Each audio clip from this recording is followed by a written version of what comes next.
在俄罗斯有一个地方，一般人可真去不了，除非是那些真正抗冻的勇士。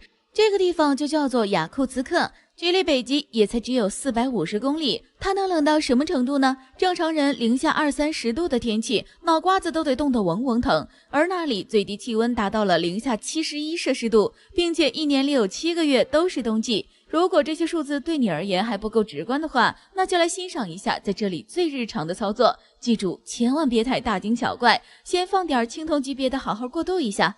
泼开水成冰太小儿科了，什么湿衣服冻得梆硬，水果能当锤子使，也都是小巫见大巫，不足为奇。由于地下有30米的冻土，不仅天然气管道要直接铺在地面上，就连房子也要建在离地的柱子上。这样做的弊端就是不够稳固，就算没有发生地震，住在房子里的人也经常担心随时可能出现的位移问题，严重时还会直接轰然倒塌。